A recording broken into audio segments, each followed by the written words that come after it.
विधानसभा चुनाव के नजदीक आते ही दिल्ली की राजनीति में आरोप प्रत्यारोप के दौर जारी है। लेकिन इन्हीं आरोपों के बीच अचानक दिल्ली चुनाव में राम रावण की चर्चा तेज हो गई है और इसी चर्चा के केंद्र में अरविंद केजरीवाल और उनके चुनावी भाषण के दौरान दिया गया रामायण का वो प्रसंग है जिसमें उन्होंने बीजेपी की तुलना सोने के हिरण से कर दी थी।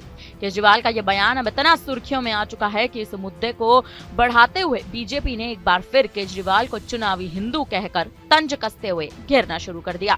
आइए जानते हैं कि क्या है ये पूरी कहानी और आखिर क्यों केजरीवाल के इस बयान से अब हलचल मचनी शुरू हो गई है। हाल ही में जब संयोजक अरविंद केजरीवाल दिल्ली के विश्वासनगर में जनसभा को संबोधित कर रहे थे, तभी उन्होंने रामायण का उदाहरण देते हुए बीजेपी की तुलना सोने के हिरण से कर दी। केजरीवाल ने रामायण का प्रसंग सुनाते हुए साफ तौर पर कहा था कि रामायण के वनवास के दौरान रावण भेष बदलकर सोने के हिरण बनकर आया था और उसने माता सीता का अपहरण कर लिया था। इसके बाद केजरीवाल ने बीजेपी पर जोरदार हमला करते हुए कहा कि बीजेपी वाले भी सोने के हिरण की तरह ही हैं। इनके चक्कर में मत आना, वरना ये यानी बीजेपी वाले आपका हरण कर लेंगे। क्या कुछ अरविंद केजरीवाल अपने बयान में कहते नजर आए, आप खुद ही सुन लीजिए।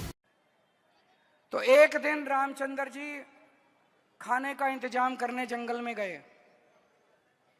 माता सीता को अपनी झोपड़ी में छोड़ गए और लक्ष्मण को बोले कि तू सीता मैया की रक्षा करेगा। इतने में रावण आया सोने का हिरण बनके। आया कि नहीं आया? सोने का हिरण बनके आया। सीता मैया लक्ष्मण को बोली मेरे को ये हिरण चाहिए। लक्ष्मण बोला ना मैया, भगवान राम कह के गए हैं कि मेरे को आपकी रक्षा करनी है। उसने बोली नहीं, मैं तेरे को आदेश देती हूं, जाओ और हिरण को पकड़ के लाओ।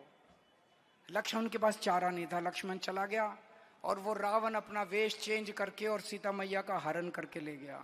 केजरीवाल के रामायण कथा के जिक्र के बाद से ही बीजेपी को एक और मौका मिल चुका है। इसका फायदा उठाते हुए बीजेपी ने केजरीवाल समेत आम आदमी पार्टी का घेराव करना शुरू कर दिया। भाजपा के पलटवार के बाद से ही दिल्ली की राजनीति में राम रावण वाली चर्चा तेज हो गई।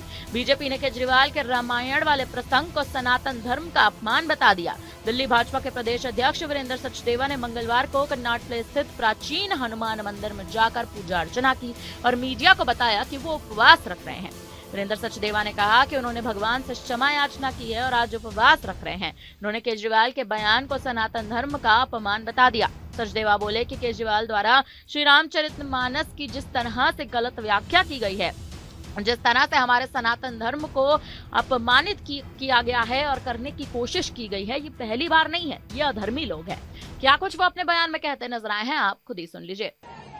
जिस तरह से गलत व्याख्या की गई है और रावण को सोने का हिरण बताकर उस सोने के मुंह से जो शीश महल में सोना लगा है, अरविंद केजरीवाल आज तक बाहर नहीं आ रहे हैं। उनकी नानी उनको सुनाती थी कि राम मंदिर नहीं बनना चाहिए, लेकिन ऐसी कौन सी रामायण इन्होंने सुनी है जिसमें उन्होंने श्री रामायण की भी गलत व्याख्या की है।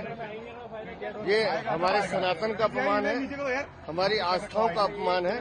अब वो तो अधर्मी है, वो तो क्षमा मांगेंगे नहीं, लेकिन प्रभु श्री राम से, प्रभु श्री हनुमान से हमने हाथ जोड़कर क्षमा मांगी है कि ऐसे अधर्मियों को कम से कम माफ करें।